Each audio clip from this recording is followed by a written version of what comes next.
How's it going, guys? Long time no see. Welcome back to part 5 of the Instructor Guides video for Xenoverse 2.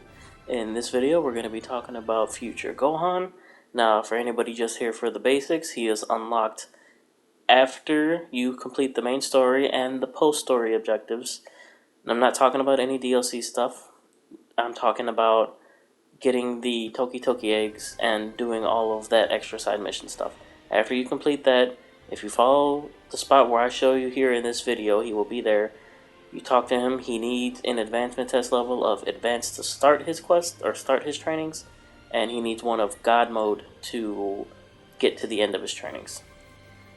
Now, for anybody who is also wondering, you are supposed to download the free DLC. That includes him, Android 16, and Bardock. If you just look in whatever system you're using, the add-ons page, it should be there.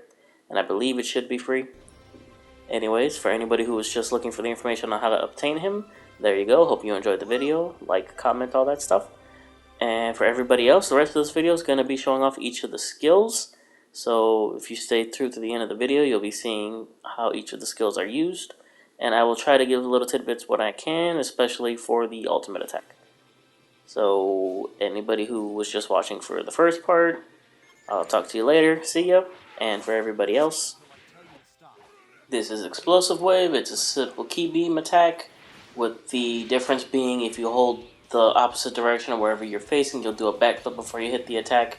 Doesn't do a whole lot of damage, but it does come out quick, so it's good to catch people at the end of a knockaway combo, as you can see there.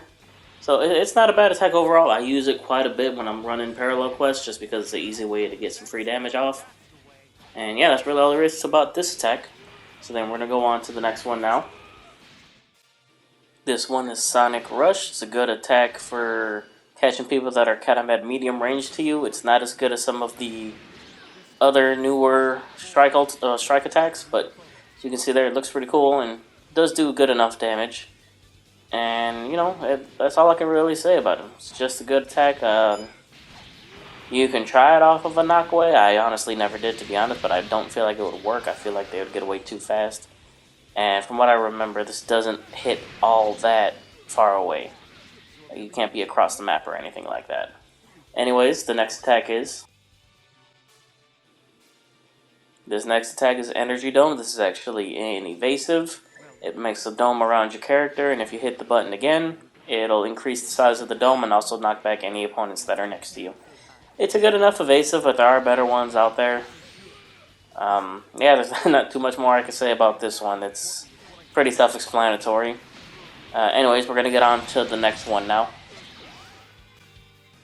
And this is One-Handed Kamehameha Mark II. I decided to do this in the training mode to show it off a bit better, because there is some things to this one in particular. Now, as I said, this is Mark II. You can get the original one, which is almost the same minus the extra blast that you're going to see here in just a second.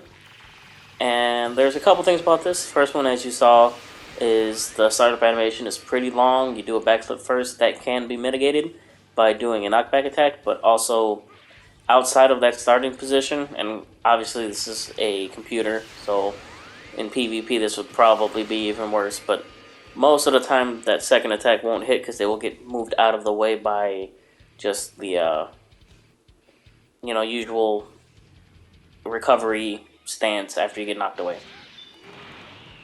And another thing I'm going to show here, I messed up there, but if you do a knockaway and the first attack misses, the second one actually tracks. So you see he even moved up to get him with the second one. Doesn't do as much damage, but you can still get some off. And another thing is the, I'll show here in a minute, if you do it from a knockaway, I guess I didn't. But yeah, if you do it from a knockaway, he doesn't do the backflip. It'll just, and a couple other attacks do that as well. What I was demonstrating here is that the best way to get this off would probably be from a heavy stamina break, since he is stunned down long enough for you to actually get it off. There. He still moved out the way, but that's fine. Yeah, it might be kind of a hard attack to pull off completely, unless you're, actually good at the game, unlike me. Another thing is the speed in which the second attack comes out is determined by when you press the button. It's not timed or anything like that. Or, I mean, it is timed, but it's not like automatic. You have to press the other button, otherwise only to do the first blast. And one thing I'd recommend is not just spamming the blast. While you could, you're going to do way less damage that way. And you're going to see here, I'm just going to spam the attack. And then what I recommend, if you can get it off, is to hit the first attack, wait about 1.5 to 2 seconds, and then hit the second one. And if they both hit, you're going to see it does crazy damage.